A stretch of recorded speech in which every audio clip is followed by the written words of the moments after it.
Hey Wuxer, salut à toi, bienvenue sur ce live, mercredi 16 juin, et un live tout à fait spécial avec une invitée spéciale que tu vas pouvoir découvrir ou redécouvrir. En tout cas, ce que je peux te dire ce soir, c'est que je sais que les fans de jeux vidéo vont être ravis de pouvoir découvrir tout ce que Célia va avoir à nous dire. Les spécialistes des sciences cognitives vont se délecter de tous les sujets dont on va pouvoir parler ce soir. Et puis les passionnés d'éthique, vous allez aussi, je pense, vraiment kiffer tous les échanges qu'on va pouvoir avoir avec Célia. Et je vois déjà que vous êtes au rendez-vous. Je pense que vous avez battu les records d'ouverture du Wux Live. On est presque une vingtaine et je vous remercie d'avoir répondu présent au rendez-vous de ce soir. Donc Célia va se présenter et va nous raconter différentes choses pour démarrer. On va aborder le sujet de comment est abordé l'UX dans les jeux vidéo. J'accueille tout de suite Célia. Hello Bonjour Célia, Mélo. comment vas-tu? Eh bien, écoute, ça va bien. Et moi, je suis en Californie, donc je démarre ma journée. Enfin, je démarre. Elle a déjà bien démarré. Là, c'est mon deuxième keynote de la journée. Mais je suis toujours ravie de faire des interventions en France, même si c'est en remote, comme on dit. Clairement. Et en live, du coup, je te remercie de ta présence, de ta disponibilité et de, je le sais déjà, de toute la valeur que tu vas partager avec nous, les prises de conscience, les enseignements que tu vas partager avec nous. Merci d'avoir accepté notre invitation. Nous sommes, voilà, ça me touche en tout cas, personnellement, de t'avoir avec nous. Et tu vois, là, je sais que les Wuxers sont aussi, mais à fond. Enzo Carleo, attends, je vois mes messages qui sont en train de pleuvoir. Enzo Carleo qui est en mode youp youp, trop joyeux de t'avoir avec nous. Il y a Juliette qui nous fait un coucou. Les amis, ceux qui n'ont pas encore visité le lien que vous voyez défiler en bas, streamyard.com/Facebook, je vous invite à le faire parce qu'autrement, regarde ce que ça fait. Je ne vois pas qui c'est et c'est un petit peu frustrant de ne pas pouvoir te saluer en retour.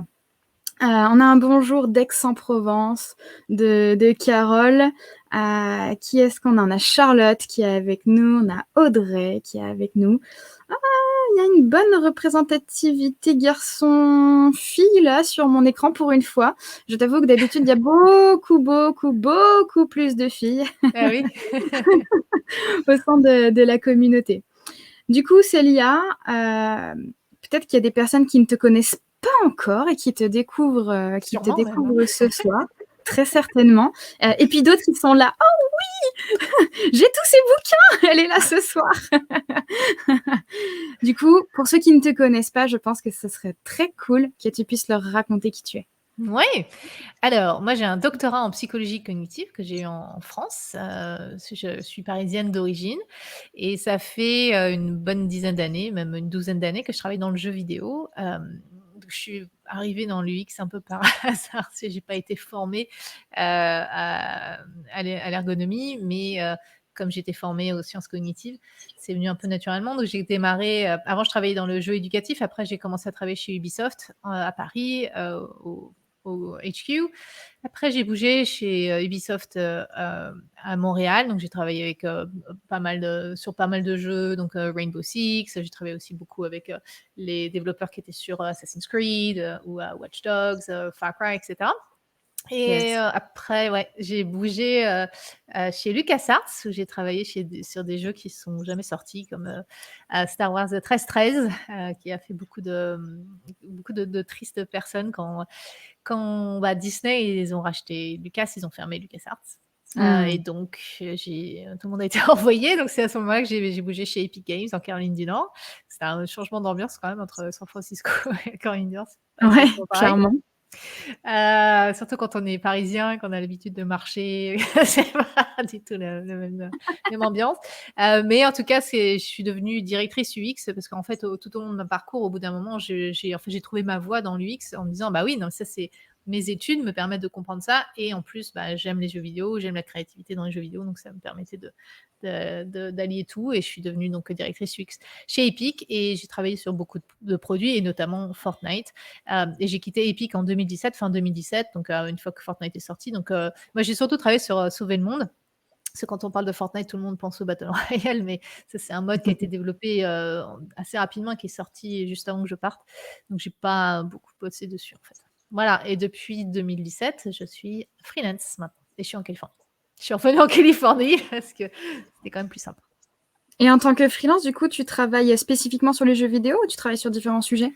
Je travaille beaucoup sur le jeu vidéo, on va dire que c'est 90% de ma clientèle, les studios de jeux, parce qu'évidemment, forcément, je suis quand même un peu plus à l'aise dans ce milieu-là, mais j'ai de plus en plus de gens en dehors des jeux vidéo, notamment des gens qui sont intéressés par la gamification, donc j'essaie d'expliquer ce que c'est vraiment, donc on pourra en parler si ça intéresse les gens, Ouais. qu'est-ce qu'il faut prendre en compte, qu'est-ce qui n'est pas vraiment de la gamification, parce que juste rajouter des badges, c'est pas suffisant en fait pour véritablement gamifier, pour rendre quelque chose de ludique. Et donc j'ai pas mal de gens qui viennent du health tech, par exemple. Il y a beaucoup d'applications qui sont développées donc pour aider les gens à avoir une hygiène de vie meilleure. Donc j'ai beaucoup de gens dans ce milieu-là qui me contactent, mais aussi dans l'éducation. Parce que pour essayer d'améliorer, que ce soit les trainings pour les adultes ou l'éducation pour les enfants. Donc, on va dire que c'est surtout ça. Et je travaille aussi de plus en plus sur l'inclusion. Parce que je m'aperçois que l'approche UX, c'est pas juste important pour développer un produit, mais c'est aussi important pour transformer un système qui pour l'instant n'est pas très inclusif, pour le rendre plus inclusif, plutôt que d'essayer de demander aux gens d'être inclusif. Donc, c'est le même principe. Au lieu d'essayer de demander aux gens de changer, on change le produit pour adapter aux gens. Mais là, c'est le même principe. Essayer de comprendre pourquoi un système n'est pas inclusif et le changer, et changer les process, par exemple, de recrutement, etc., pour dépasser ces problèmes qu'on a en ce moment quand même beaucoup. Donc, voilà. Clairement. Trop bien. Du coup, je crois que tu voulais commencer par aborder des sujets de base, peut-être pour installer certains éléments. Et ce qu'on vous propose, du coup, les amis, pendant que Célia est en train, du coup, de vous raconter ce qui est important de se rappeler, eh bien, je vous propose de mettre toutes vos questions et on prendra ensuite toutes les questions qui nous permettent de bien rebondir. Allez, c'est la compétition des questions, toutes les meilleures questions qui ressortiront. Alors, je ne sais pas quel est le critère de la meilleure, je n'en sais rien, à vous-même de décider, les amis, mais en tout cas, allez-y sur les questions, on en prendra un maximum. Et désolé d'avance si nous n'avons pas la possibilité de répondre à tout le monde, parce que là, je sens déjà qu'il va y avoir une déferlante de sujets que vous allez avoir envie d'aborder. Je vois déjà Elodie qui nous pose une question alors qu'on n'a pas encore démarré, donc merci pour cet intérêt. C'est bien, il faut avoir des questions. Ah oui, ça, je fais confiance aux bookers, on va avoir plein de questions, c'est évident. Est-ce que tu as la main pour ton partage d'écran? Allez, c'est parti. Je partage mon écran et il faut que je cache ça. Hop, donc là, normalement, c'est bon là? Ouais, regarde. Parfait.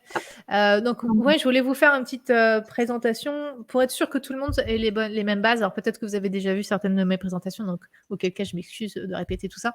Mais je vais essayer d'aller vite pour qu'on pourrait en plus en parler, mais ça me permet de m'assurer que tout le monde a les mêmes bases. Donc, c'est une présentation que je fais souvent, justement, par exemple, aux gens en dehors du jeu vidéo qui ne connaissent pas forcément l'UX, pour introduire tout ça, toutes ces notions-là, et aussi expliquer comment on peut utiliser la puissance des jeux vidéo dans d'autres produits.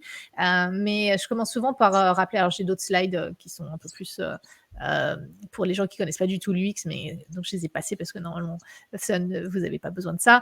Mais l'idée, c'est de vraiment se rappeler que l'expérience utilisateur, c'est ce que les gens ressentent au final. Et donc, c'est pour ça qu'on a besoin de considérer les facteurs humains. Donc ça, c'est vraiment le terme anglais « human factors » qu'on utilise. En France, on utilise plutôt le terme d'ergonomie.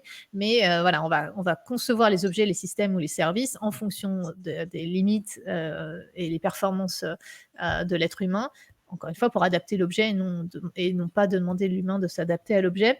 Mais donc au final, c'est pour ça que quand on parle d'UX, souvent on a tendance à dire on design des expériences, mais techniquement parlant, on ne design pas les expériences. Les expériences, c'est ce qui va être ressenti par les personnes au final. Donc c'est vraiment l'expérience ne réside pas dans l'objet qu'on a designé dans le système ou le service lui-même. Il réside dans ce que la personne va ressentir. Et donc, c'est ça qui est important. Et dans un jeu vidéo, en plus de ça, c'est pas juste un outil. Et, on doit s'assurer de faire ressentir certaines émotions chez le joueur et que les joueurs soient engagés dans le jeu, parce que sinon, il n'y a aucun intérêt à jouer à un jeu si c'est pas engageant.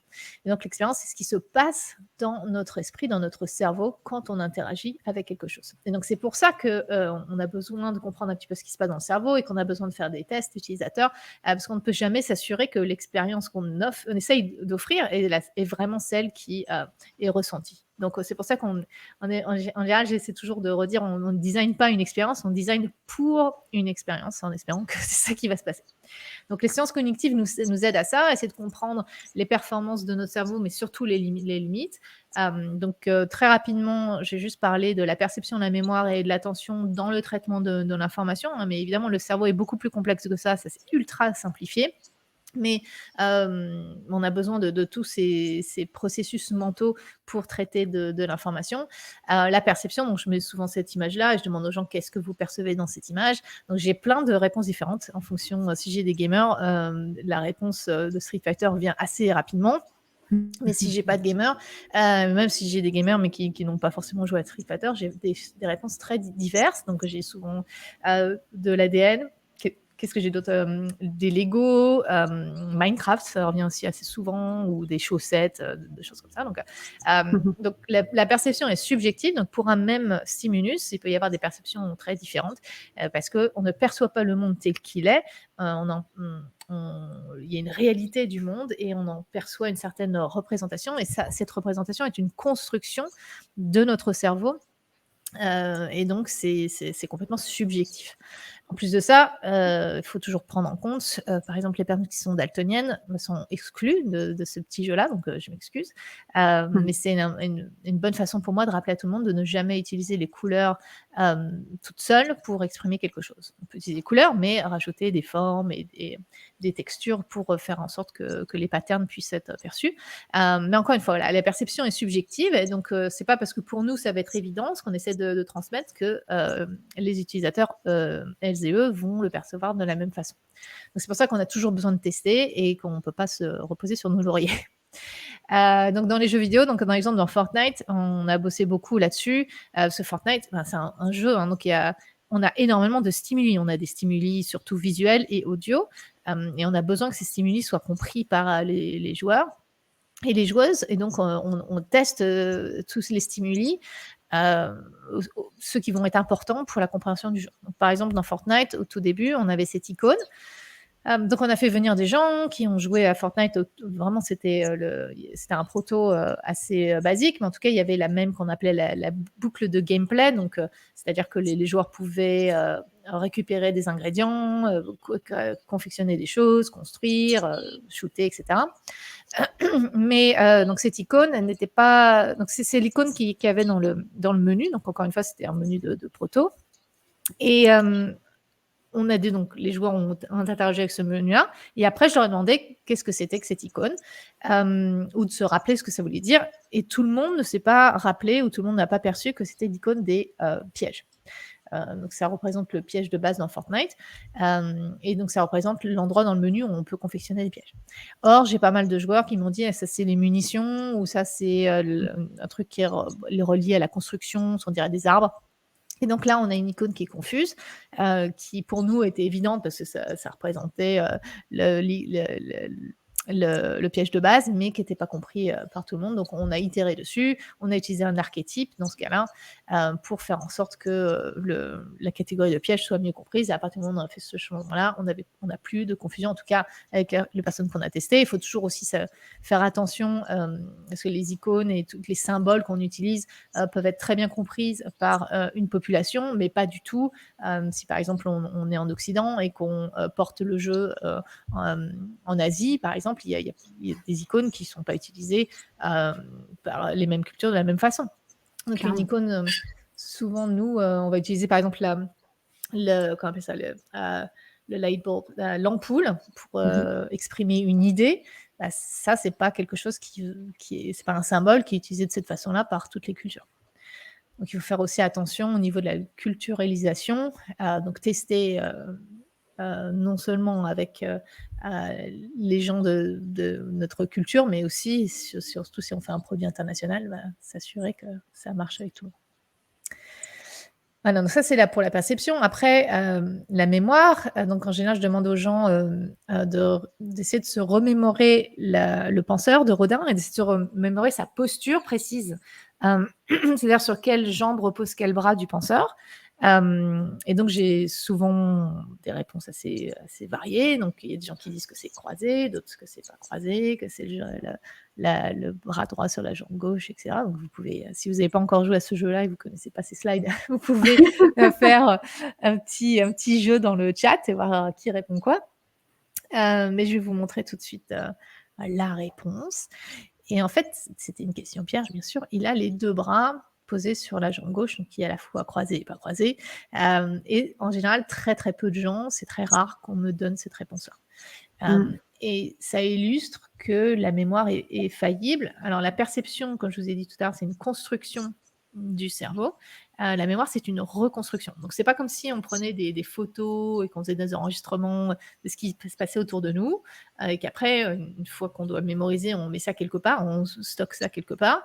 Et après, quand on doit s'en rappeler, c'est pas comme si, hop, on récupère le fichier et il est intact et il est tel qu'on l'a encodé au départ. Non, c'est pas du tout comme ça que ça marche, la mémoire. C'est encore très mystérieux pour certains aspects. Mais en tout cas, ce qu'on sait, c'est que c'est une reconstruction. Et donc, à chaque fois qu'on se remémore quelque chose, on peut potentiellement altérer cette mémoire. Et on s'en aperçoit pas. C'est ça le problème.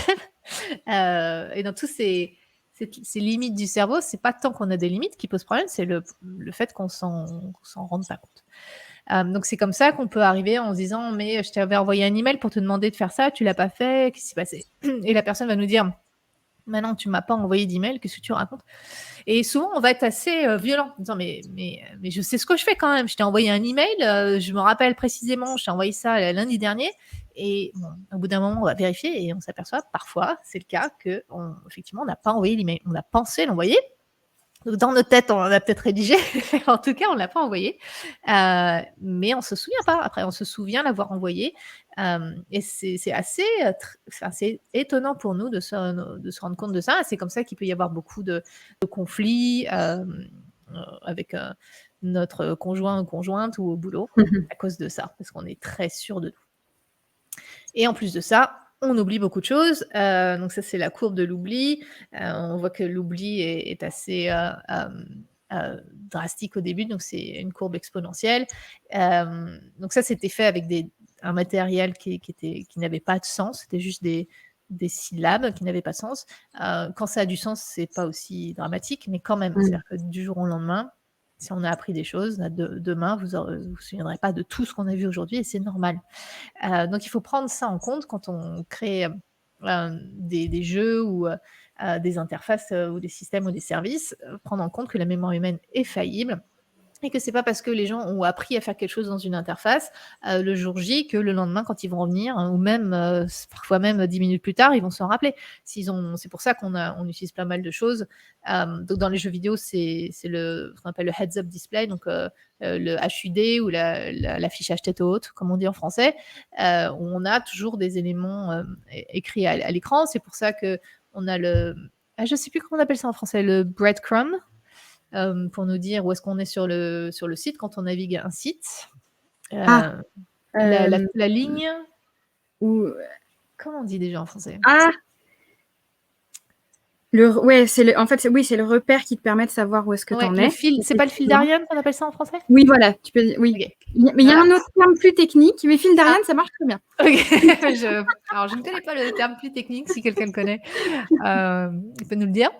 Mais voilà, c'est pour ça que c'est important de toujours rappeler aux utilisateurs où ils sont, qu'est-ce qu'ils viennent de faire, de donner des feedbacks, etc. Et dans le jeu vidéo, par exemple, on va sélectionner des choses qu'on ne veut pas que les joueurs aient à se rappeler. Donc, par exemple, dans Fortnite, clairement, on veut pas que les joueurs aient à se rappeler du contrôle nécessaire pour ouvrir un coffre ou ouvrir quoi que ce soit.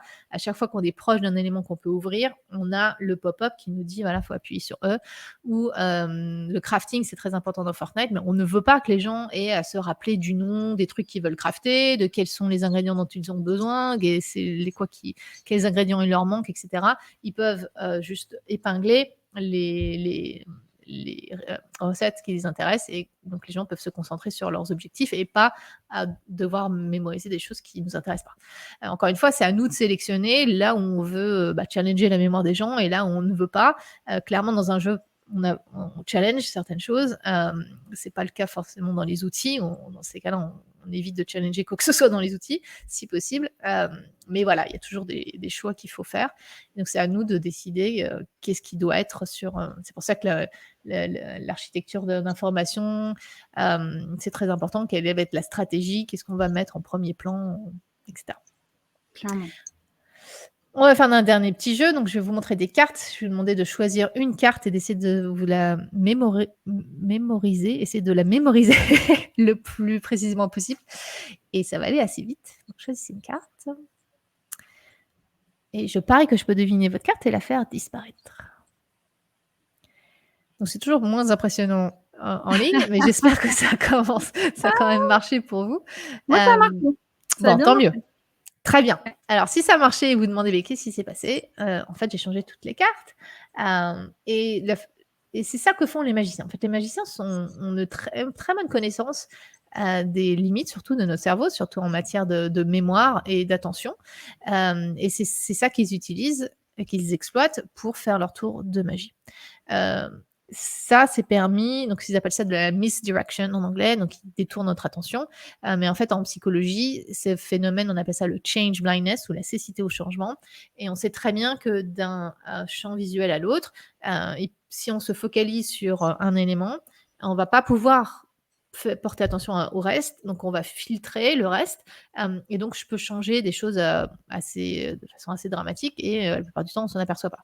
Bon, évidemment, si j'avais mis des 7 et des 8 au lieu de roi et des valets, ou des dames, vous en seriez peut-être plus aperçu. Donc plus le changement est grand, plus on a des chances de s'en apercevoir, mais même des fois des gros changements, on s'en aperçoit pas. Donc il y a plein de tests qui ont été faits en psychologie. Si ça vous intéresse, vous pouvez taper change blindness dans Google, vous verrez plein d'exemples. Il y a aussi plein de petits jeux où il y a 2 images et vous devez essayer de trouver la différence entre les deux. Mais comme il y a un flash entre les 2 images, c'est en fait très difficile à faire. Ouais.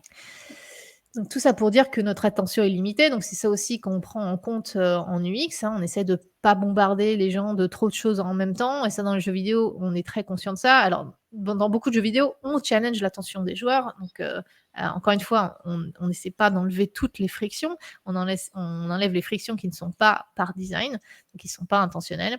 Mais en tout cas, toujours en début de jeu ou quand on apprend des choses aux joueurs, on s'assure qu'il n'y ait pas trop de trucs en même temps. Donc là, par exemple, au début de Sauver le monde, on est dans une cave et le premier truc qu'on demande aux joueurs, c'est d'apprendre à viser et tirer. Donc on suppose que les joueurs savent déjà faire ça. Donc il n'y a pas vraiment de tutoriel, mais on les met dans une situation où ils doivent le faire. On voit s'ils y arrivent ou pas. S'ils n'y arrivent pas, on rajoute un texte. Mais en tout cas, les ennemis ne peuvent pas s'approcher du joueur. Donc le joueur n'a pas vraiment besoin encore de naviguer. Donc ils ont le temps de prendre leurs repères, de savoir un peu comment ça fonctionne. Mais c'est juste parce qu'il y a un petit muret là, qui empêche les ennemis de venir. Donc ça te met un petit peu de pression, du challenge. Encore une fois, c'est un jeu vidéo, donc on veut challenger les joueurs, mais il n'y a pas trop de trucs en même temps. Ça permet aux joueurs d'avoir assez de temps. Et en plus, le muret, il va durer éternellement quasiment, parce que c'est des ennemis qui sont niveau 1 et le muret, il est très, très résistant. Donc ça va vraiment passer un temps fou pour les ennemis pour détruire le muret. Okay. Donc voilà. Donc en gros, c'est ça la base. La perception est subjective, l'attention est très limitée. On ne peut pas faire du multitâche, on est très mauvais à faire ça. On pense qu'on est bon, encore une fois, mais on est très mauvais. Et la mémoire est faillible. Et dans les jeux vidéo, encore une fois, on ne va pas enlever toutes ces frictions. C'est-à-dire qu'il y a des jeux vidéo qui vont challenger les joueurs. Donc c'est ça le but, d'être challengé. Il y a des jeux vidéo qui challengent la perception. Donc je ne sais pas si vous avez entendu parler du jeu Monument Valley. C'est un jeu sur mobile. Ouais. C'est un jeu qui est inspiré de l'univers de MC Escher. Donc on joue avec la perspective. Ça, c'est clairement, on joue avec les limites de la perception. Il y a beaucoup de jeux vidéo qui jouent avec les limites de l'attention et il y a aussi certains jeux qui challengent notre mémoire. Ça, c'est OK, mais quand on réfléchit à un jeu, quand on veut ludifier quelque chose, il faut réfléchir à où est-ce qu'on met le challenge. Mais par contre, le reste, là où on ne veut pas mettre le challenge, il faut vraiment enlever les frictions. Mais il y a quand même tout un choix, c'est ça tout le travail des game designers, de réfléchir à qu'est-ce qui va rendre le jeu intéressant. Donc à partir de ces bases, on a donc le cadre de travail UX. Et donc dans les jeux vidéo, encore une fois, oui, on a l'utilisabilité qui va être centrale, hein, comme dans les autres produits, mais sans engagement. C'est-à-dire qu'un jeu vidéo qui est juste utilisable peut quand même être chiant et on n'a pas envie d'y jouer. Donc un jeu vidéo doit être engageant. C'est tout produit de divertissement, que ce soit lire un livre, jouer à un jeu vidéo, regarder un film. Si c'est pas engageant, on va pas le faire. Ça n'a aucun intérêt. Donc c'est là la plus grosse différence entre les jeux vidéo et tout produit de divertissement par rapport à des outils. C'est-à-dire qu'un outil, on l'utilise pas pour le plaisir de l'utiliser, on l'utilise pour faire quelque chose. Or là, le jeu vidéo, on l'utilise, on interagit avec pour le plaisir d'interagir avec. Donc si un jeu vidéo n'est pas engageant, ça n'a aucun intérêt. Donc l'utilisabilité, c'est bien établi. J'utilise les mêmes principes que, je suppose que vous connaissez les 10 heuristiques de Nielsen. Donc le seul truc que j'ai fait dans le jeu vidéo, c'est l'UX dans le jeu vidéo, c'est quand même très, très récent. Et les développeurs de jeux ont un vocabulaire assez différent du reste des autres industries. Et donc j'ai adapté un petit peu les termes. Donc, par exemple, chez Nielsen, la visibilité du système du statut, moi, j'appelle ça signe et feedback. Parce que dans les jeux vidéo, on n'utilise pas visibilité du système. C'est pas quelque chose c'est pas des termes qu'on utilise. Par contre, on utilise beaucoup les termes de signe et feedback. Donc, les signes, c'est vraiment qu'est-ce que dans le jeu, ça va donner des indices sur qu'est-ce que le joueur peut faire. Et quand on appuie sur un bouton, quel est le feedback du jeu sur notre action. Donc vraiment, c'est exactement le même principe que la visibilité du système. Et tous ces signes feedback doivent être clairs. Et on a la forme suit la fonction qui est un terme. Dans le jeu vidéo, on utilise plus ce terme que le terme d'affordance, tout simplement parce que form follows function, c'est un terme qui vient de l'architecture. Et en jeu vidéo, on a quand même beaucoup d'architecture parce qu'on doit créer des niveaux. Il y a vraiment beaucoup d'éléments d'architecture dans les jeux vidéo. Mais bon, tout le reste, après, c'est les mêmes principes. Et donc ça, c'est un exemple de form follows function. Donc pas avec l'interface, mais cette fois-ci avec ce qu'on appelle le character design, donc le design des personnages dans le jeu. Un exemple dans Mario, rien qu'en regardant ces personnages, vous pouvez comprendre comment est-ce qu'ils peuvent être dangereux pour vous. Et vous comprenez, par exemple, en haut à droite, le boulet, il ne va pas vous courir après parce qu'il est attaché au sol. Donc, vous savez déjà que si vous restez à distance, ça ira. Vous comprenez que la tortue, a priori, devrait être lente, que le boulet de canon, a priori, enfin, la balle, a priori, va aller vite. Et Bowser, il ne faut pas lui sauter dessus parce qu'il a des pics, donc c'est dangereux. Donc voilà, c'est ça le form follows function, c'est juste en regardant, en écoutant, donc en percevant ces éléments, est-ce qu'on comprend déjà leur fonctionnalité.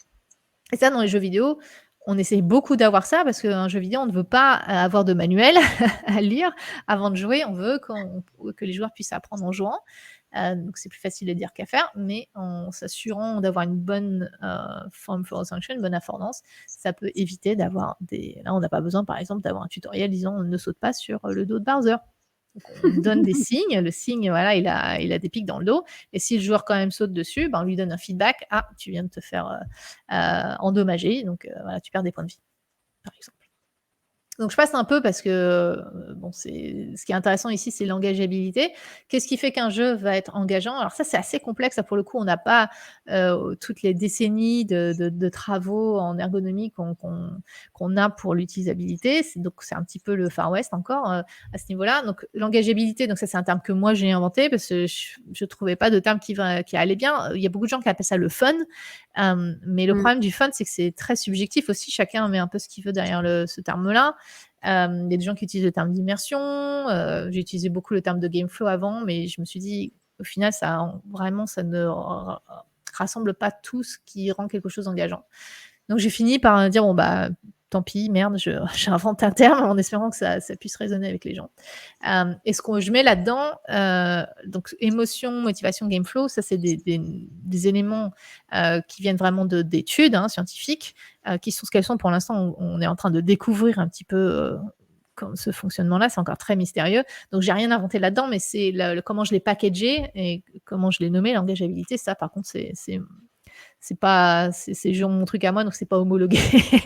C'est juste pour que vous compreniez qu'est-ce que j'ai créé et qu'est-ce qui est véritablement qui vient d'études. Donc on va parler de la motivation, c'est quand même très central dans l'engageabilité. C'est vraiment le seul point dont on va surtout parler ici. Parce qu'il n'y a pas d'action sans motivation. Donc, il n'y a pas de comportement sans motivation. Si vous ne seriez pas motivé pour venir m'écouter, vous ne seriez pas là. Peut-être que quelqu'un vous a forcé, donc c'est encore un autre problème, mais ça reste quand même une motivation pour être ici.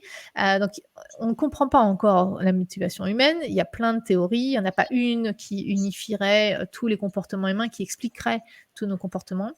Donc, c'est encore très complexe. Mais en tout cas, disons qu'il y a 2 grands types de motivation qui nous servent pas mal. C'est la motivation dite extrinsèque et la motivation intrinsèque. Donc la motivation extrinsèque, c'est vraiment être motivé pour faire certaines tâches, mais pas tellement pour le plaisir de faire la tâche, mais parce qu'on veut quelque chose. Donc ça va être tout le principe des récompenses. Donc on va vouloir faire certaines activités parce qu'on sait que quand j'aurai fait cette activité-là, je vais récupérer, je sais pas moi, du fer, et avec le fer, je vais pouvoir construire un nouveau, je sais pas moi, un nouvel avion ou whatever. Donc c'est ça qui est intéressant dans beaucoup de jeux. Il y a beaucoup de jeux où on doit manager ses ressources, et donc on va vouloir faire quelque chose pour, par exemple, créer un nouveau building qui va nous permettre de produire justement la ressource dont on a besoin. Donc il y a beaucoup de jeux de stratégie. C'est très important d'avoir des objectifs clairs et de comprendre très clairement ce qu'on va pouvoir faire avec les récompenses. Donc ça, c'est assez bien maîtrisé dans le jeu vidéo. Il y a beaucoup de focus là-dessus. C'est pour ça que dans la gamification, les gens finissent par juste mettre des badges et donner des badges. Mais le problème, c'est que les badges, c'est bien gentil, mais si la récompense n'a pas de sens pour les utilisateurs, et on ne fait pas quelque chose avec, c'est bien de récompenser.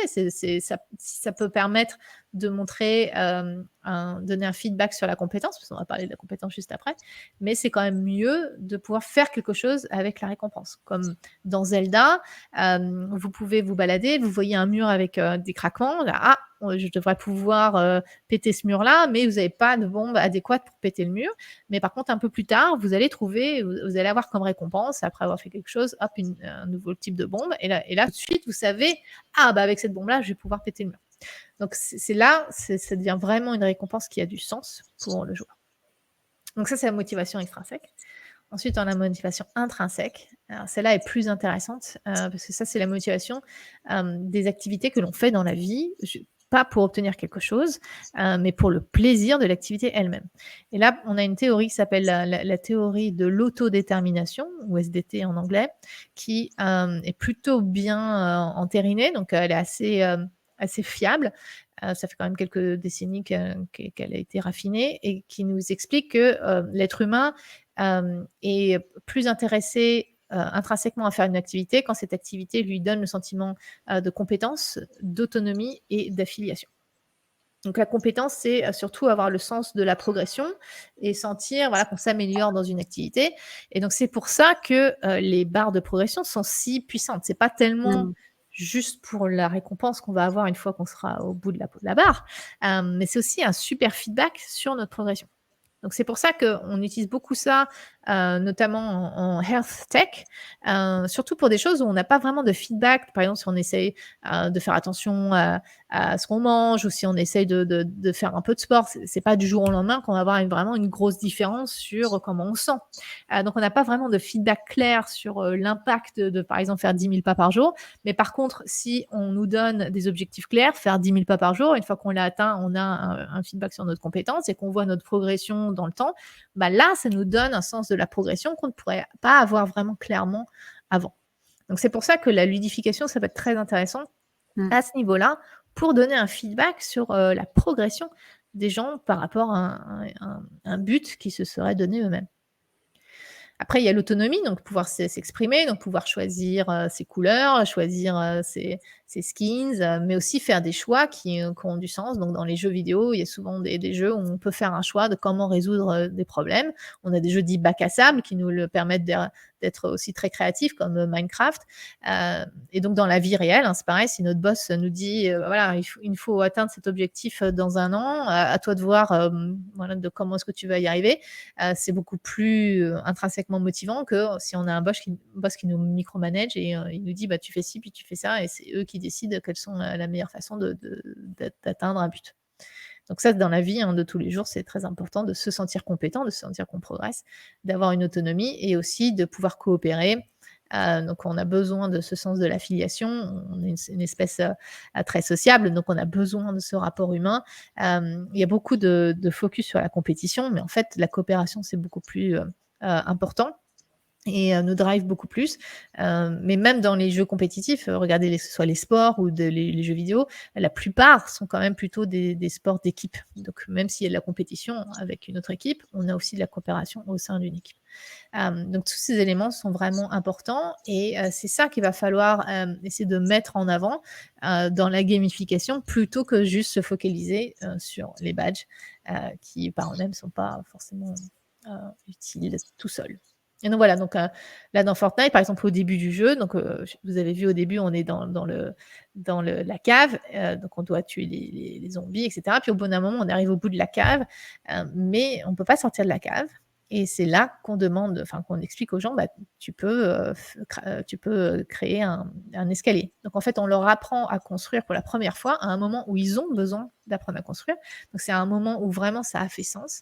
Et oui, ils vont avoir une récompense extrinsèque, mais surtout là, l'intérêt, c'est de se sentir compétent. On est devant un problème et on apprend nous-mêmes à le résoudre. Et c'est ça que quand le plaisir d'apprentissage, c'est ça, c'est d'arriver à résoudre des problèmes.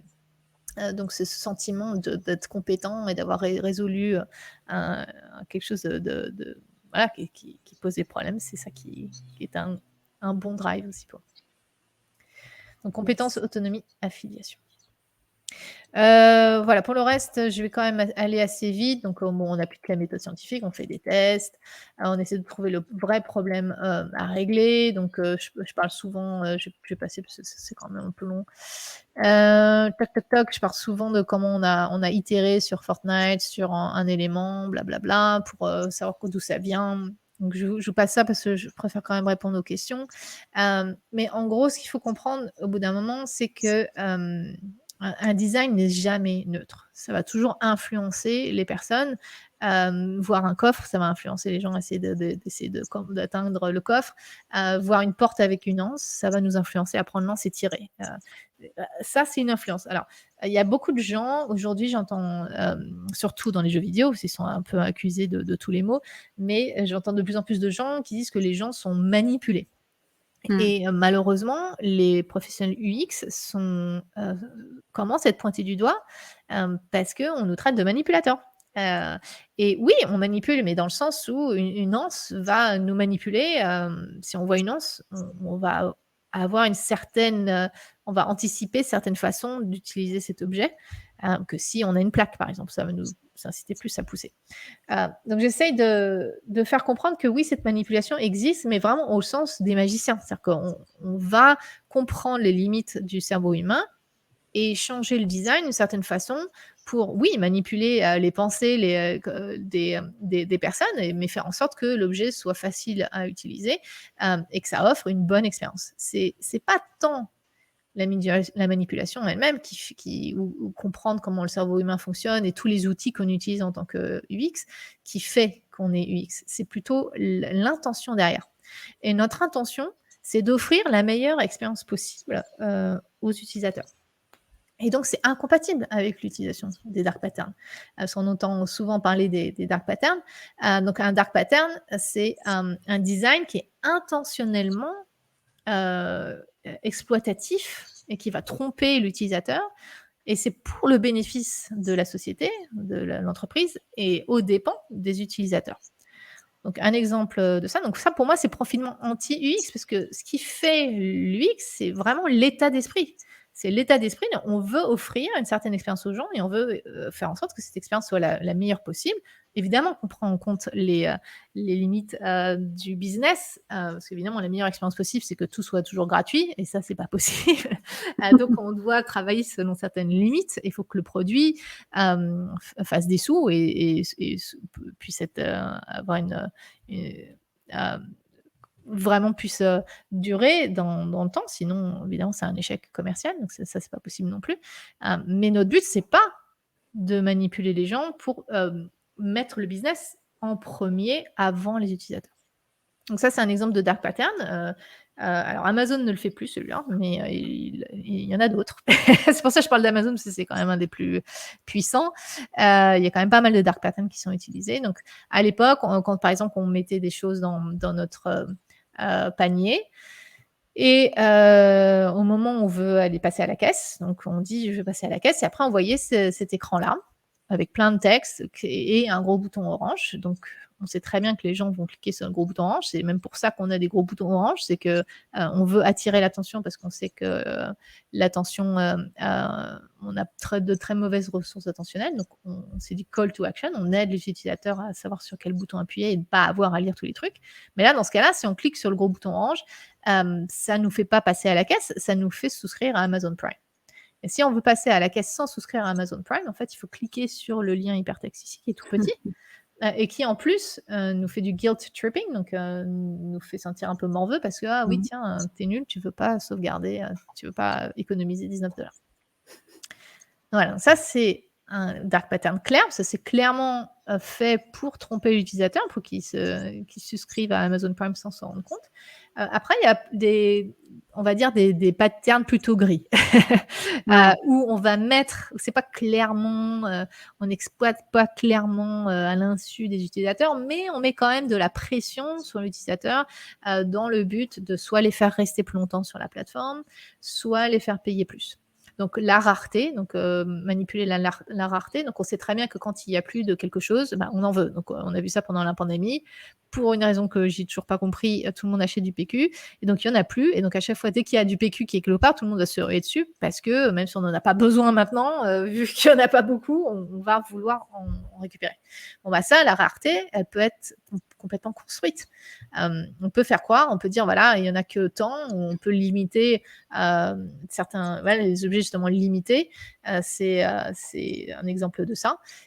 C'est pour justement créer ce sentiment de rareté. Donc ça marche bien aussi avec le fear of missing out, la FOMO, donc la peur de manquer. Par exemple, il y a des soldes, c'est que pendant 2 semaines, et si tu as raté les soldes, tu as raté quelque chose d'incroyable. Donc après, il peut y avoir des raisons qui font sens pour avoir un moment où faire des soldes, mais bien souvent, c'est juste créé de toutes pièces. Aujourd'hui, il va y avoir un super truc, et on fait croire aux gens que c'est une super affaire, alors que pas forcément. Et ça peut nous encourager à acheter quelque chose qu'on n'aurait pas acheté, ou quelque chose de plus cher, tout simplement parce que on a l'impression que c'est une super affaire. Ça marche bien aussi avec l'ancrage que je vais parler après. L'aversion à la perte, c'est quand on a quelque chose, on a cette aversion à la perte qui est très forte chez l'être humain. Et donc, par exemple, on peut donner quelque chose à l'utilisateur, puis après dire si tu veux le garder, il faut payer. Ou Snapchat fait ça aussi avec les Snap Streaks. Donc, si on discute avec quelqu'un, hop, on a une petite flamme, et à chaque fois, si on discute avec la même personne au fil des jours, cette flamme grandit. Donc, le chiffre devient plus gros, donc c'est juste un nombre. Mais le truc, c'est que le jour où on va pas discuter avec cette personne-là, hop, le nombre descend à 0. Et rien que ça, on n'a pas envie de le perdre. Alors que ça n'a aucun intérêt, si ce n'est de voir un gros chiffre sur notre écran. Mais ça joue avec cette aversion à la perte, si on ne veut pas perdre ce streak-là. Donc ça va encourager les gens à interagir avec le système, même si on n'a pas forcément envie ce jour-là. Et le système d'ancrage, donc ça marche bien aussi avec le fear of missing out. C'est que par exemple, c'est qu'aujourd'hui, une super affaire, avant c'est $50 ou 50 €, et là aujourd'hui c'est que 13 €. Et donc on compare les choses, on ne sait pas vraiment, on n'est pas très rationnel, on n'arrive pas à donner une valeur aux choses. Mais par contre, quand on voit une différence, ça nous permet de dire: «Ah, avant cet esprit-là, maintenant c'est moins cher, donc j'ai l'impression de faire vraiment une affaire». Alors que peut-être juste à côté, il y a un produit, même, à 10 qui vous suffirait complètement, mais vous n'avez pas l'impression de faire une aussi bonne affaire parce que vous n'avez pas l'impression d'avoir fait une économie de plus de 20 €. Donc voilà, donc ça, c'est des choses qu'il faut absolument en tant qu'UX comprendre, parce que c'est de plus en plus, enfin, c'est pas nouveau, hein, ça a toujours été là, mais Clairement. c'est utilisé de plus en plus. Et c'est beaucoup plus, pernicieux parce qu'il y a plein de gens qui comprennent pas bien comment la tech fonctionne. Et en plus de ça, il y a plein de gens qui sont pas contents, et qui commencent à parler donc de l'économie de l'attention. C'est-à-dire qu'on force les gens à venir sur une plateforme et cetera, qui peut quand même, poser problème, juste d'un point de vue éthique. Mais Mmh. par contre, en plus de ça, on observe une panique morale avec les jeux vidéo d'une part, mais aussi avec les écrans, d'autre part. Et donc là, du coup, ça rassemble toute la tech. Et donc, alors après l'addiction, ça c'est une pathologie, c'est très complexe et un produit lui-même ne peut pas être addictif. Une addiction, c'est la rencontre entre un produit, une personne et un contexte. Donc on va pas juste être addict à un produit juste parce qu'on rencontre un produit, mais on va peut-être rencontrer un produit à un moment où on est déprimé, on n'est pas bien, et on a une personnalité qui est, peut-être, qui a plus tendance à tomber dans l'excès. Mais il y a tout un bazar avec ça parce que Mmh. le terme addiction est utilisé malheureusement à tort et à travers, parfois même pour signifier quelque chose de positif, genre ce jeu est super actif, c'est génial. Et ça, c'est un problème aussi qu'on utilise ce terme-là, parce que l'addiction, c'est une pathologie et qu'il y a des gens, qui en souffrent et qu'il faut quand même, prendre ça en compte.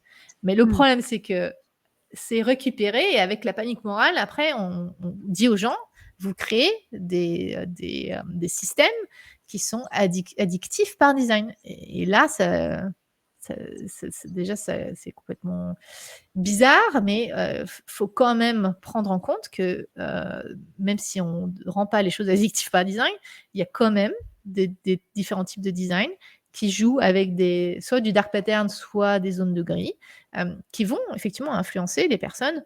Alors on n'est pas des robots non plus, hein, mais qui vont faire pression sur les personnes et si en plus si les personnes sont des mineurs, ça pose encore plus problème parce que les mineurs ne sont pas bien équipés pour résister, tout simplement parce que c'est le cortex préfrontal dont on a besoin pour un peu se réguler et qu'il est complètement mature qu'à partir de 25 ans.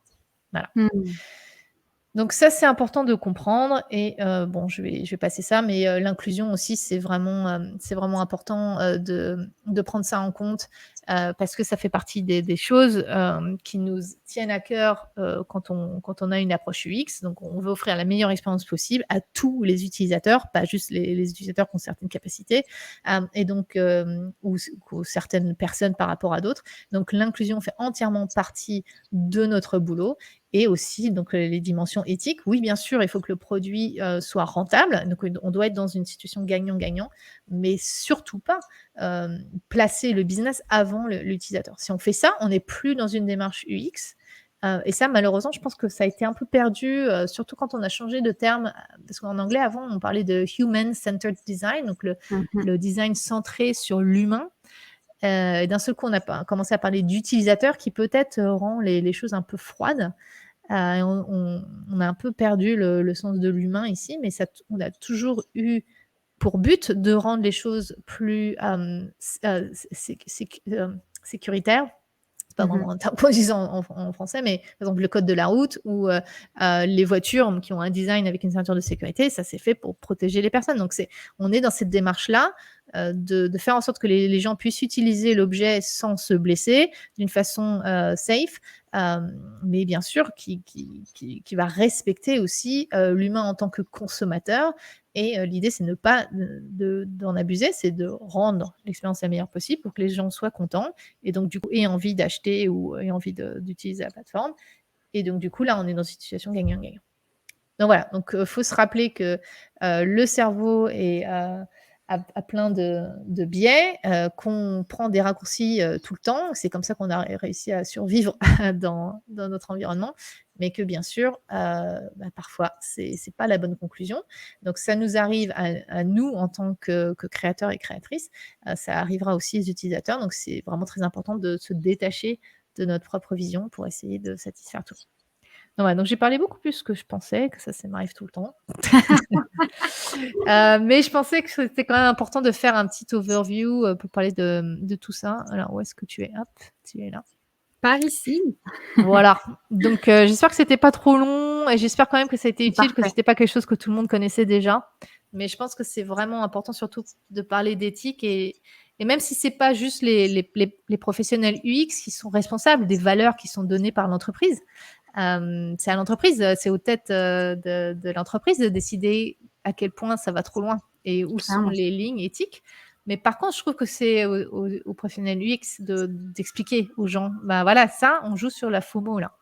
Ouais, Et parce qu'il y a plein de gens qui le font parce qu'ils ont vu d'autres compagnies le faire, donc ils le refont parce qu'ils disent ah tiens ça a l'air de marcher, mais ils ça ne fonctionne. comprennent pas la dimension éthique et je pense que c'est à nous d'en parler. Du coup, je veux juste rebondir là-dessus. Donc déjà, merci pour cette synthèse. J'ai bien conscience que c'est vraiment en mode... Je suis en mode broche de crâne, là, j'ai plein de messages à vous faire passer. Donc les amis, reprenez chaque séquence de 5 minutes pour tirer les informations et aller étudier ce que vous avez besoin d'approfondir. Je voudrais juste avoir ton regard et puis après je vais prendre les questions. Je me permets ma question. Oui. J'ai la sensation dans ce que tu dis qu'en fait, dans l'univers UX et dans toutes les personnes qui sont en relation avec nos métiers, que du coup, il y a un mélange ou un amalgame fait entre un bon produit bien engageant et justement l'addiction. Oui. Parce que là, tu disais en fait qu'on crée pas un produit addictif. Est-ce que du coup, on peut les aider à mieux comprendre et à mieux percevoir la différence entre... Enfin, comment tu fais, toi, pour les aider à comprendre la différence entre l'un et l'autre? Alors ça dépend qui me parle. Des fois, Ouais. j'ai des gens qui sont très en colère, qui me parlent de Fortnite. Et ils me parlent en plus de Battle Royale alors que je pas vraiment bossé là-dessus. Où ils me parlent, c'est ça aussi le problème avec les jeux vidéo, c'est qu'il y a le jeu lui-même, et il y a aussi comment il est vendu. Donc il y a toutes les processus, le business model, etc., qui est rajouté sur le jeu. Donc évidemment qu'il y a un impact design aussi sur le jeu, mais ça c'est le business model et c'est un peu compliqué d'essayer de faire comprendre que on a travaillé sur le jeu pour que le jeu soit bien et fun. Après, comment il est vendu, c'est un peu différent. C'est comme un film et après, comment il est marketé. Ouais. Donc, déjà, il y a ça. Et en plus, ça dépend. C'est compliqué parce que quand on commence à dire, bah voilà, il y a une différence entre être passionné dans un jeu, avoir envie de jouer et avoir une addiction. C'est pour ça que je préfère utiliser le terme d'engageant. Mais après, il y a des gens qui vont dire oui, mais voilà, c'est juste pour changer le terme pour que ça a l'air d'être moins dangereux. Mais en fait, ça veut dire la même chose. Et donc, c'est là où ça devient compliqué à naviguer. C'est effectivement parce que parfois la ligne est un peu floue. Ouais. Mais le problème, c'est que c'est pour ça que j'aime pas qu'on parle du terme d'addiction à tout va, parce que c'est vraiment un terme clinique là pour le coup. Il y a des critères assez précis, même si c'est compliqué. Il y a beaucoup de va-et-vient. Alors, j'ai pas mal de discussions avec les addictologues. Justement pour essayer de comprendre. Par exemple, est-ce que le jeu vidéo a vraiment quelque chose qui peut encourager plus l'interaction avec ce système qu'autre chose, que le shopping ou la nourriture. Il n'y a pas que les jeux vidéo à qui ça Bien peut sûr. poser une consommation excessive. Donc c'est des situations un peu complexes parce que le jeu vidéo apporte quelque chose aux gens qui parfois n'ont pas dans la vie réelle, notamment la compétence, l'autonomie et l'affiliation. Donc si dans notre vie réelle, on n'a pas ce sentiment de compétence, par exemple on est en échec scolaire, il y a des études qui montrent qu'apparemment on est plus enclin à avoir une consommation excessive du jeu vidéo parce qu'on retrouve dans le jeu vidéo quelque chose qu'on n'a pas dans la vie réelle. Et donc voilà, il y aurait quelque chose dans le jeu vidéo, effectivement, qui les bons jeux apporte ça. Et en plus, on joue pas tout seul, on joue avec plein de gens, on retrouve ses amis. Et donc, c'est pour ça que c'est compliqué. C'est pour ça que l'OMS, quand ils ont commencé il y a que eux, hein, qui disent qu'il y aura une addiction spécifique aux jeux vidéo. Par exemple, le DSM, qui est le manuel des maladies mentales, dit que pour l'instant, on n'a pas assez de données pour parler d'une addiction spécifique aux jeux vidéo. Mais l'OMS, donc voilà, ils ont dit ça en 2018 et en 2020, ils ont dit non, mais jouez aux jeux vidéo parce que ça vous permet de retrouver un contact social qu'on n'a plus pendant la pandémie. Et donc c'est là où on se dit mais bon, alors faudrait savoir. Donc et c'est ça qui me dérange, c'est que souvent on parle des problèmes de consommation excessive ou voire pathologique de jeux vidéo ou de technologie, sans jamais regarder quel est l'impact positif. Parce que le jeu vidéo a un gros impact positif qui a été aussi étudié et ça, on n'en parle pas. Donc c'est un peu bizarre d'avoir ce discours-là. Et donc du coup, je ne sais pas si j'ai vraiment répondu à ta question, mais c'est un peu difficile à répondre. J'entends. Comment parler de ça aux gens parce que tout est un Ouais. peu mélangé. Ok. J'entends en tout cas qu'il y a cet amalgame, qu'il y a une sorte de diabolisation du jeu vidéo et Et pour des écrans en autant, général. et des écrans, ouais. Et pour autant, moi, tu vois, ça me fait penser par exemple aux addictions des jeux d'argent. Qui sont très dangereux aussi, enfin, où vraiment quand la personne est addicte, c'est dur pour l'entourage, etc. Bien sûr. Mais ouais, j'ai cette mon regard extérieur, c'est ouais, diabolisation du jeu vidéo, parce qu'il y a cette dimension aussi, parce que du coup, ça va toucher des jeunes et du coup, tu sais, la bonne famille qui est derrière son JT va s'énerver contre son écran quand il va entendre parler des addictions aux jeux vidéo pour les moins de 15 ans, quoi. Alors Donc, que la majorité, les joueurs en sont en moyenne plutôt dans les 35 ans. c'est ouais. On a plus d'un tiers de la population globale du globe qui joue aux jeux vidéo. Et l'âge moyen, c'est 35 ans à peu près. Donc c'est Génial. aussi c'est aussi une idée reçue que les jeux vidéo, c'est que pour une population jeune. Ouais, tu vois, bon, c'est le genre d'information à apporter aussi pour casser les croyances. Alors, je te propose maintenant de prendre les questions. Il y a une question qui est revenue à multiples reprises. Je vais du coup sélectionner la version qui est la plus synthétique.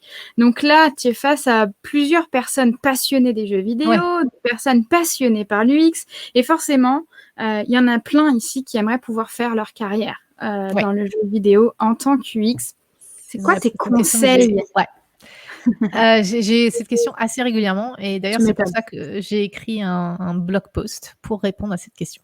Top. Donc je vais quand même y répondre ici parce que c'est sur mon site et mon site n'est toujours pas traduit en français, j'ai honte. Mais donc si ça vous intéresse de creuser sur donc céléodan.com, dans la partie blog, vous avez plein d'articles et je pense que il est assez récent, donc ça doit être le deuxième en partant du haut. Il y a un explicatif de comment intégrer l'UX dans les jeux vidéo. Et donc il y a une partie sur les UX designers. C'est pas que les UX designers, mais en tout cas, je parle de ça. Alors, la grosse difficulté, c'est de vraiment surtout expliquer notre connaissance des jeux vidéo. Parce que un UX designer dans les jeux vidéo avoir en général un rôle un peu plus réduit. Dans le sens, par exemple, il va pas faire la stratégie de contenu en général, c'est plutôt le game designer qui va faire ça. Le game designer va avoir des règles du jeu assez précises. Par exemple, le game designer va dire il nous faut un système de crafting et il va y avoir 3 ingrédients principaux. Donc dans Fortnite, c'est le cas. Mais après, on peut aussi crafter d'autres éléments. Donc il y a la construction et il y a aussi le crafting. Et là, dans le crafting, on peut avoir jusqu'à, je sais pas moi, oui, on a une 50aine d'ingrédients dans le jeu. On peut avoir de 2 à 5 ingrédients pour crafter un truc, etc. Donc on a plein de choses requises. Ça, c'est le game designer qui donne ça. Et le UX designer va être la personne qui va vraiment, du coup, c'est vraiment plutôt de l'architecture d'information et du design d'interaction. C'est essentiellement ça que les UX designers font dans les jeux vidéo. Alors, bien sûr, ils vont challenger aussi certaines choses que le designer a dit en disant mais non, mais voilà, là, c'est trop compliqué, ou est-ce qu'il n'y a pas une façon de faire un peu différemment. Mais c'est surtout, il n'y a pas trop la création du persona, il n'y a pas trop, on va faire du wireframing, on va faire du prototypage. Mais c'est pas tout l'ensemble de UX design dans le sens qu'on a dans d'autres industries. Donc ça peut être un Ouais. peu frustrant, dans ce niveau-là, mais c'est assez intéressant aussi parce que c'est vraiment un domaine, très créatif, c'est assez complexe, il y a plein de systèmes, qui sont assez intéressants. On va essayer de simplifier pour l'utilisateur, mais ça va vraiment être du comment on arrive à faire, transmettre ça plutôt que de travailler sur, le contenu, et donc c'est un peu plus réduit. Mais donc pour arriver à être introduit dans le jeu vidéo, il faut quand même avoir une bonne connaissance en game design. Pas forcément être game designer, mais en tout cas parler le même langage. Et donc là, je vous Mmh. conseille de lire des bouquins qui parlent de game design pour au moins comprendre un petit peu c'est quoi une mécanique, par exemple. Si vous savez pas c'est quoi une mécanique de jeu, ça va être compliqué de de parler le même langage. Donc renseignez-vous à ce niveau-là.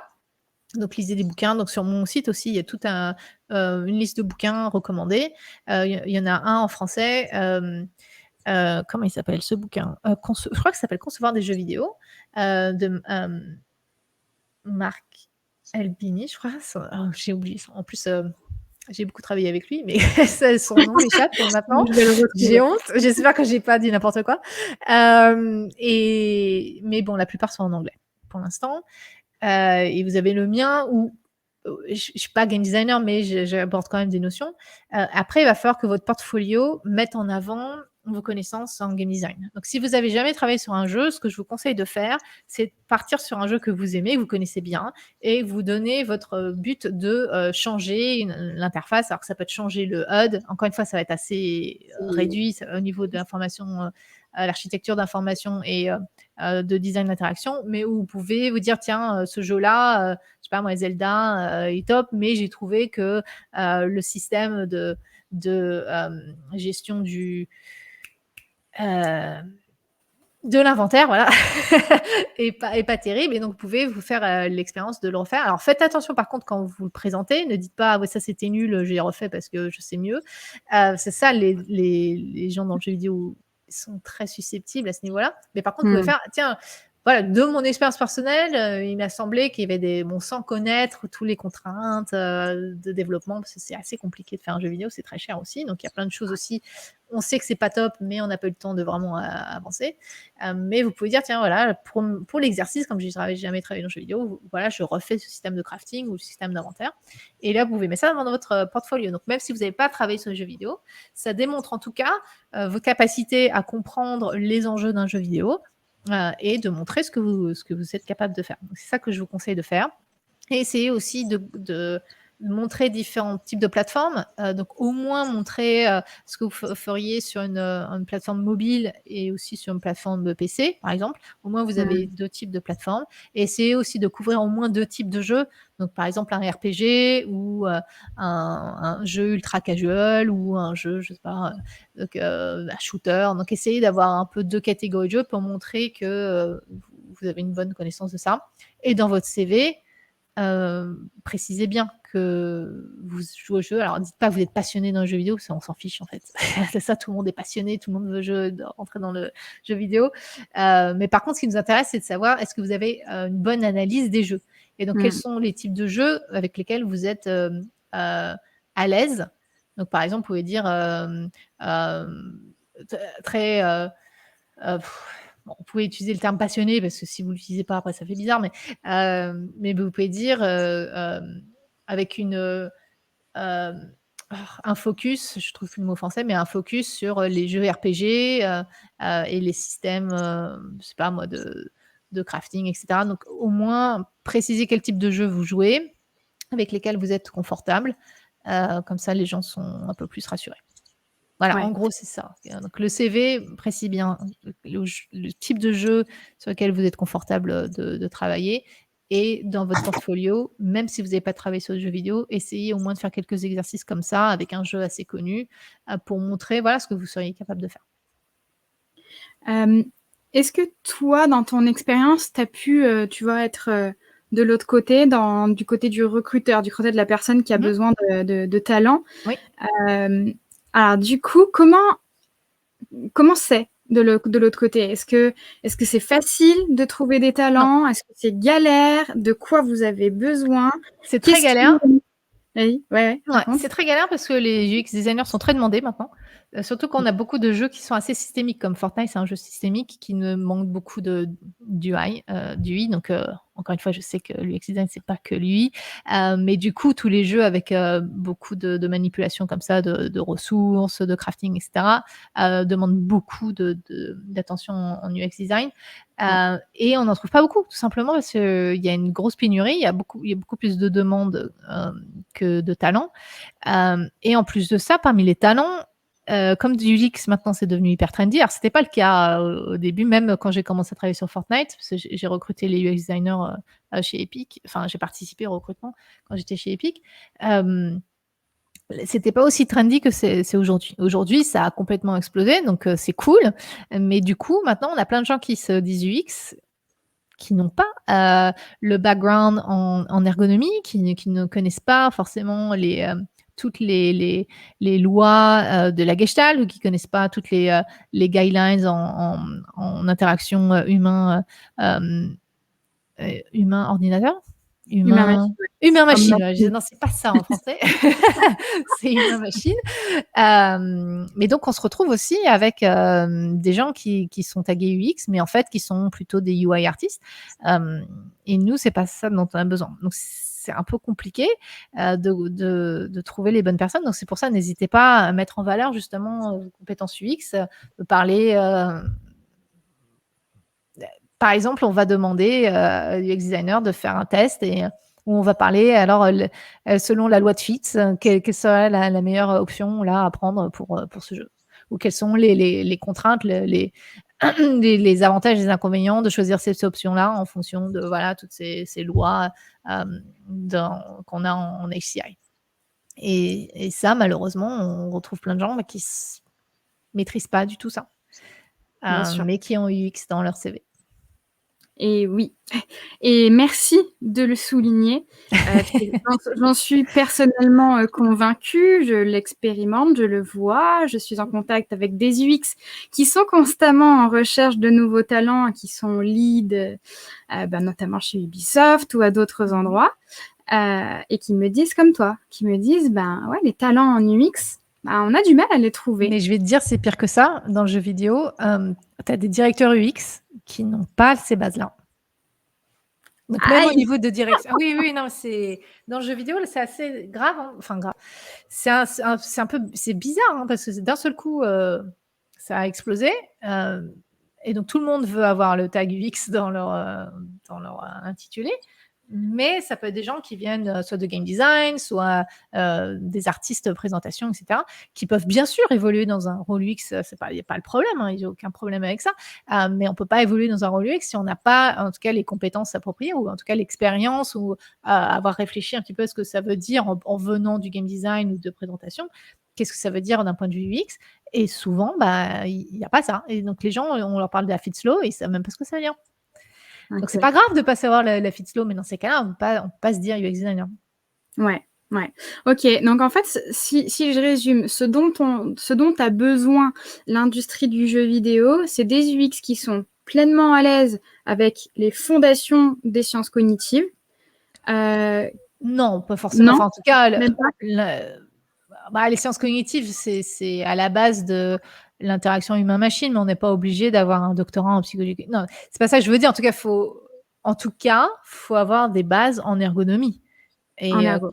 voilà, en ergo, donc on appelle ça soit human factors, ergonomie, et pour ce qui est le numérique, on va appeler ça interaction humain-machine. Mais c'est ça, c'est les bases à ce niveau-là et de la pratique à ce niveau-là, donc connaître les guidelines et le design d'interaction, etc. Ça, oui, mais ça ne veut pas dire qu'il faut absolument connaître les sciences cognitives, mais c'est sûr que c'est les sciences de base qui sont derrière ça. Mais si on connaît les guidelines, ça suffit. On n'a pas forcément besoin de... Si déjà on sait qu'il y a quelques limites du cerveau, ça n'a pas besoin d'en savoir plus que ça. Ah c'est rassurant. C'est rassurant parce qu'en fait, tu vois, le niveau est tout à fait atteignable, je veux dire, Oui, même pour un junior, tout à fait absolument. atteignable. On peut pleinement intégrer tous ces éléments-là, tous les facteurs humains dans le développement de compétences d'un junior. Et donc, tous nos fans de jeux vidéo ici, tous ceux qui rêvent de pouvoir participer aux coulisses, parce qu'en fait, il y a ça dans le jeu vidéo, c'est un sujet qui nous a suivis souvent depuis l'enfance et qu'on continue de vivre à l'âge adulte. Et c'est pour ça que beaucoup rêvent d'être dans cette histoire, parce qu'on se dit, hey, si je participais à la création des jeux vidéo qui vont arriver sur le marché bientôt. Donc, vous voyez, les amis, et merci Célia encore de le souligner, c'est la réalité. Les entreprises du jeu vidéo ont du mal. Les experts qui sont dans les équipes de toutes les institutions de jeux vidéo ont du mal à recruter. Et c'est la vérité. Et on a essayé de vous le répéter. Tant que vous ne l'expérimentez pas, vous ne vous en rendez pas compte. Et oui, on peut tout à fait être autodidacte. En tout cas, pour le UX design, je dirais que ce serait moins le cas si on veut aller plutôt dans la recherche utilisateur.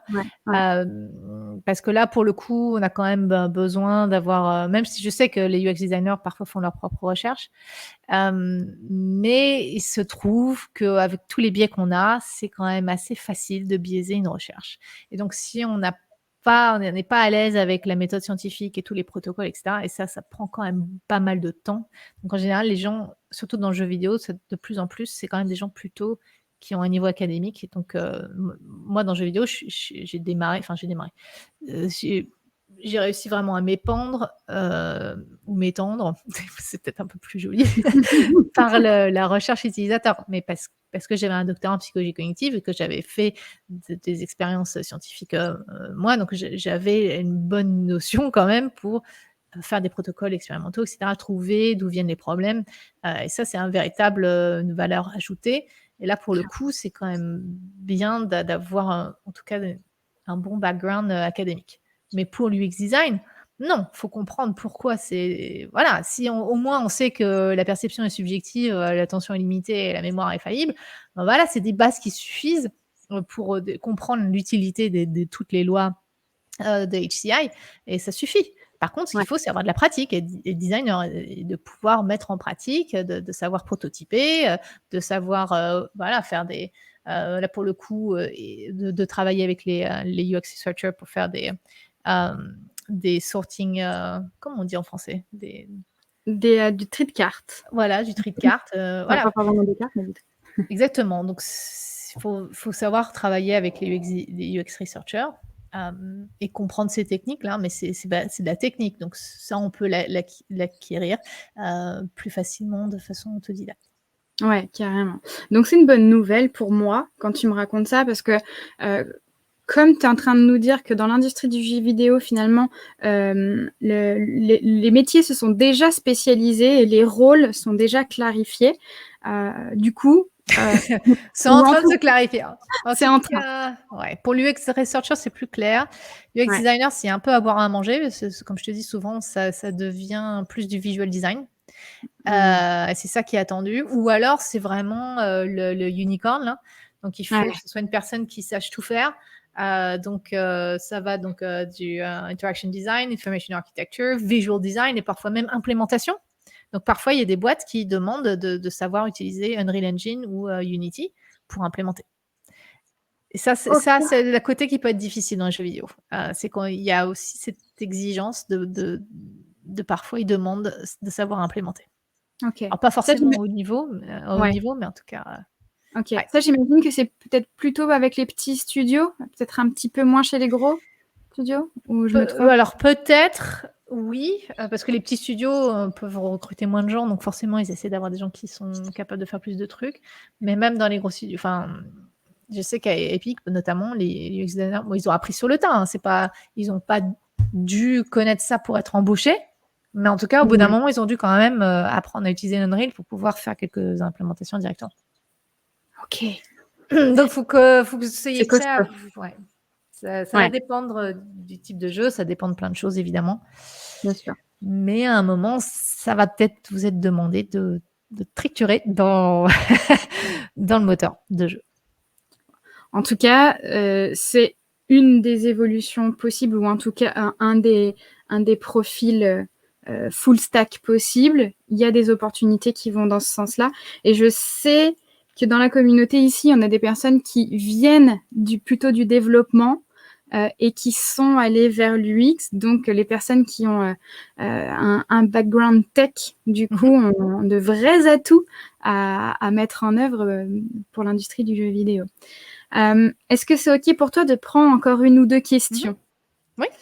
Il y a, je ne sais pas qui, du coup, qui nous demande, quand on essaie de répondre aux motivations des joueurs, est-ce qu'on doit prendre en compte tous les types de joueurs, compétiteurs, killers, collectors, ou essayer d'en cibler un minimum et le faire à 100%? En fait, comment est-ce qu'on gère les différents profils au sein d'un jeu?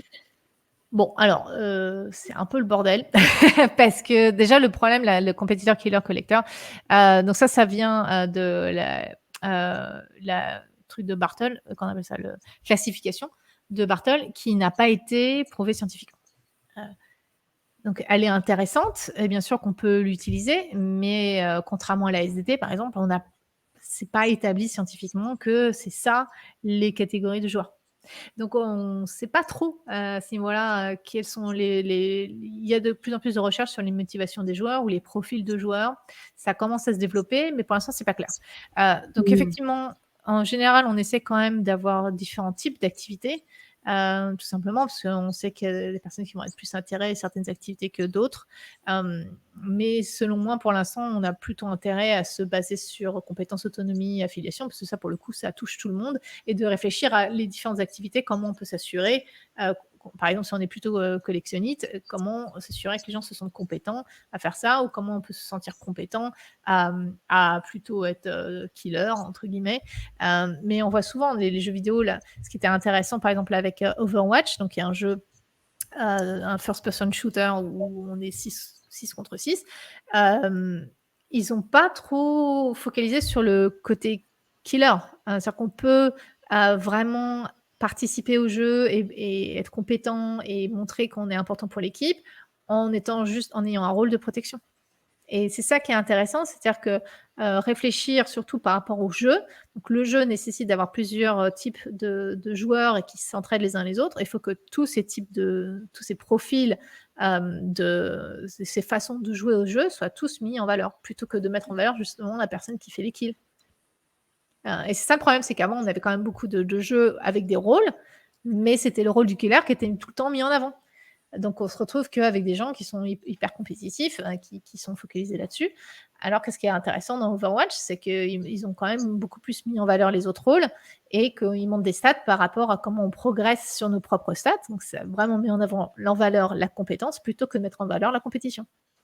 Donc c'est plutôt, moi je pense que c'est plutôt dans ce sens-là qu'il faut l'aborder. Alors après évidemment c'est comme ça que moi j'aime bosser dans les jeux vidéo, donc je prêche ma propre paroisse. Mais je trouve que pour l'instant les profils de joueurs, tout ça c'est pas très fiable et que ça va un peu dans tous les sens et que c'est très subjectif. Donc moi je préfère regarder à quels sont le jeu, les bases du jeu, quels sont les différents piliers du jeu, quels sont les types de personnages qu'on peut intégrer dans le jeu et quelles sont les différentes activités. Effectivement, oui, on peut réfléchir à intégrer d'autres activités pour faire en sorte que plus de joueurs aient envie de faire plusieurs activités, mais il faut toujours se demander à comment cette activité, elle rentre dans le cadre du jeu, ou est-ce que c'est vraiment juste un peu artificiel et auquel cas c'est pas très utile.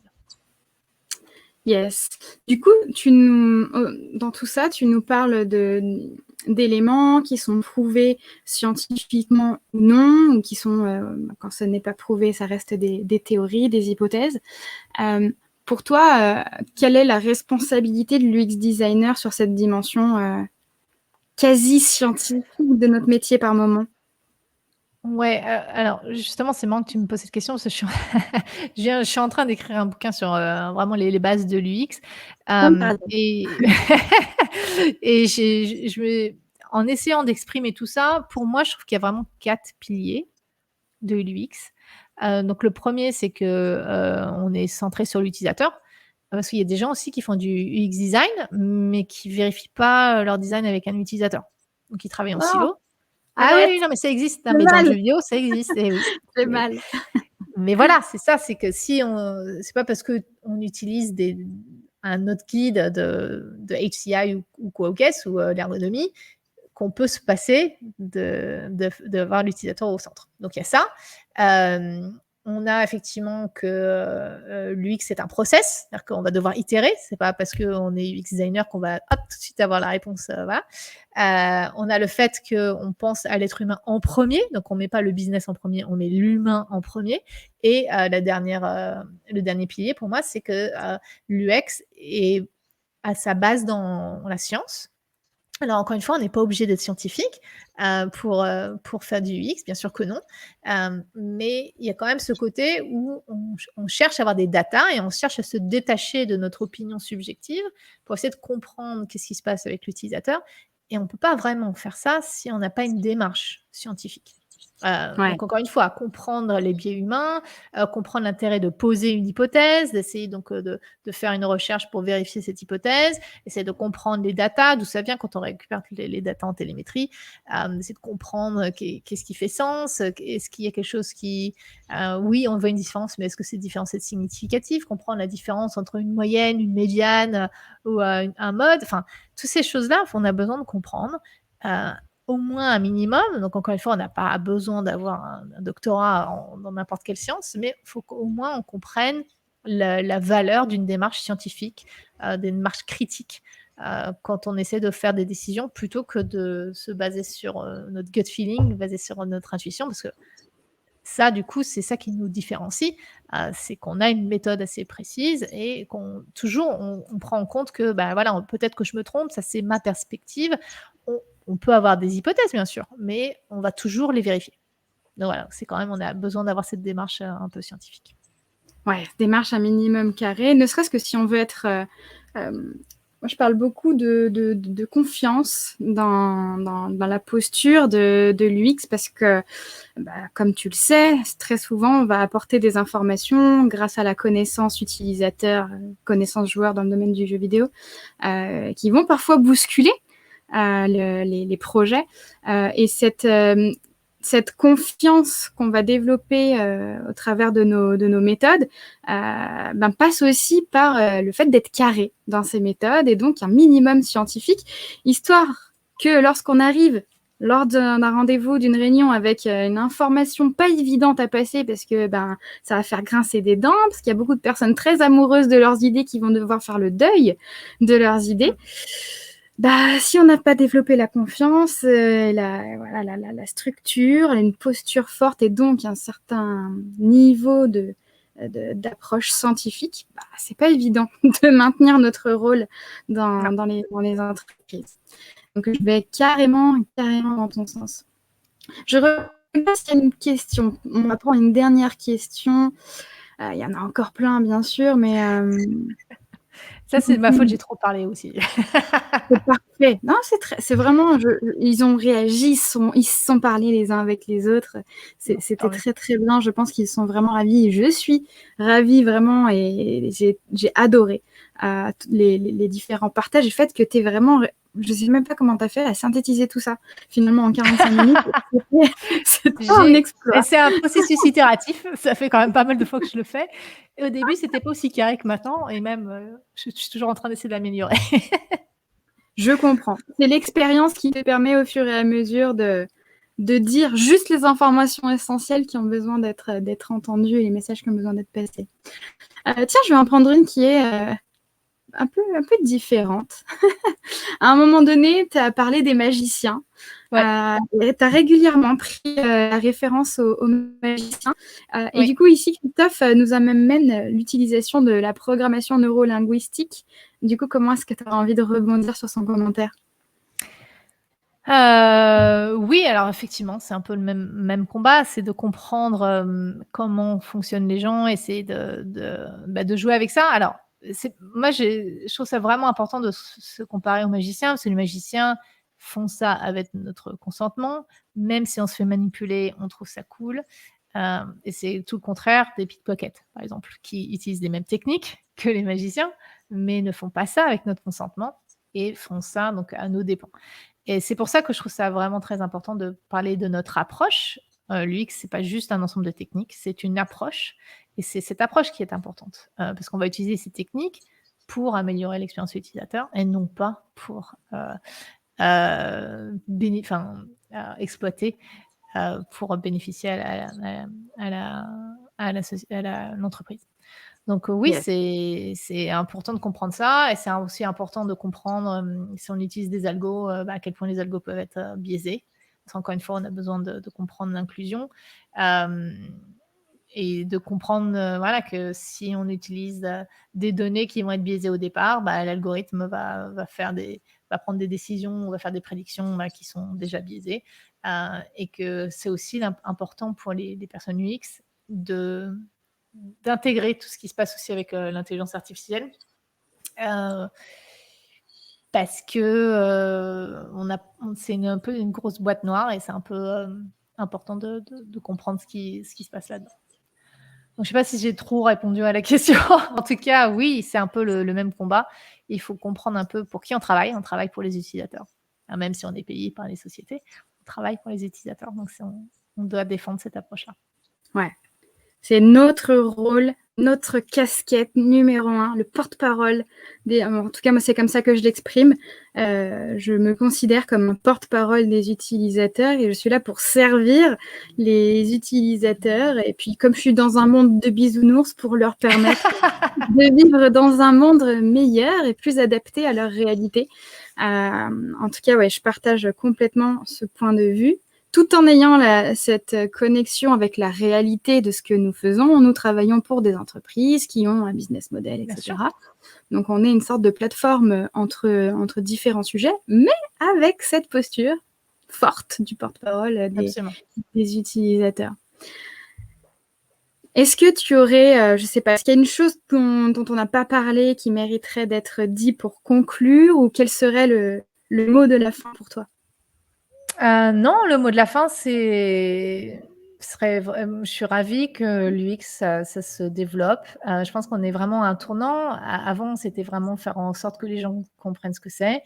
Maintenant, il y a beaucoup d'incompréhension, on mélange les choses, on s'imagine que les gens en UX sont là pour manipuler, à mauvais escient.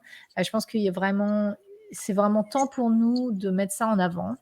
Alors évidemment, c'est moins sexy à vendre auprès des entreprises, mais il faut aussi que les entreprises comprennent que les gens sont un peu plus, éveillés à ces questions de dark pattern et que ça va être les entreprises qui, tout de suite maintenant, se basent sur une relation à long terme avec, leurs utilisateurs qui vont, avoir de meilleurs revenus. Mais c'est à nous de montrer à quel point ça va être sexy pour eux de faire ça, au même titre qu'on essaie de comprendre que oui, c'est sexy de parler d'accessibilité, d'inclusion et que c'est notre rôle et que ça va ne faire qu'améliorer les revenus parce qu'on va toucher plus de gens. Mais je pense que vraiment il est temps pour nous de mettre ça en avant parce que j'ai l'impression quand même que ça a été perdu de vue.